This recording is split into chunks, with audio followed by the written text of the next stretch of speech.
রমেশ নামের এক কৃষক তার জমি থেকে বাড়ি ফিরছে।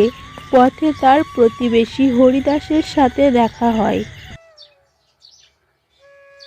কি রে রমেশ, এত সকালে জমি থেকে ফিরছিস? ফসলের কি খবর? আর বলো না হরিদা, এবারে ভালো ফসল হয়নি। বৃষ্টি ঠিকমতো হয়নি, আবার পোকাও ধরেছে। হ্যাঁ, প্রকৃতি যেমন তেমনই ফল দেবে। তবে এক কাজ করো, জমিতে আগের মতো যত্ন দে, ভালো ফল পাবি।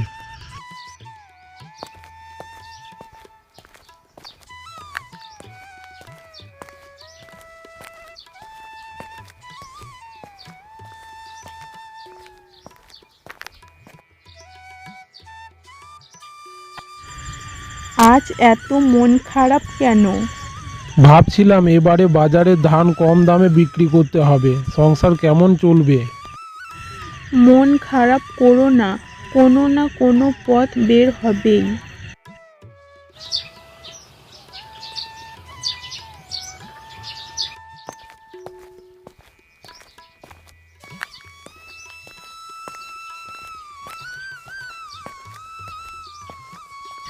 রমেশ তার জমিতে কাজ করছে।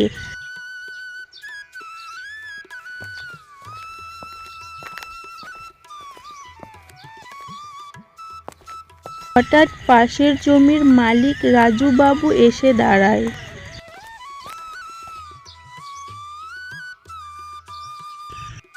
ও রমেশ, শুনলাম তোমার ভালো ফসল হয়নি। হ্যাঁ মালিক, এবারে ভালো ফসল হয়নি, প্রকৃতির সহায় হয়নি। আমি চাই তুমি আমার জমিতেও কাজ করো, বিনিময়ে তোমাকে ভালো মজুরি দেব।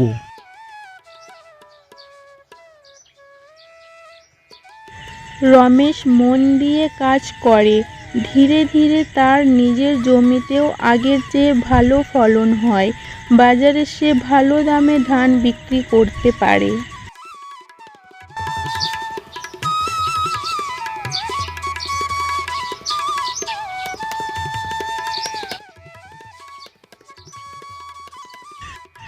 দেখছো, তুমি মন দিয়ে কাজ করেছিলে বলেই এবার ভালো ফল পেয়েছো।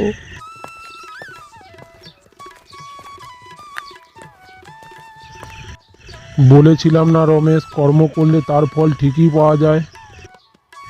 সবাই হাসে। রমেশ আনন্দে আকাশের দিকে তাকায়। প্রকৃতির প্রতি তার বিশ্বাস ফিরে আসে।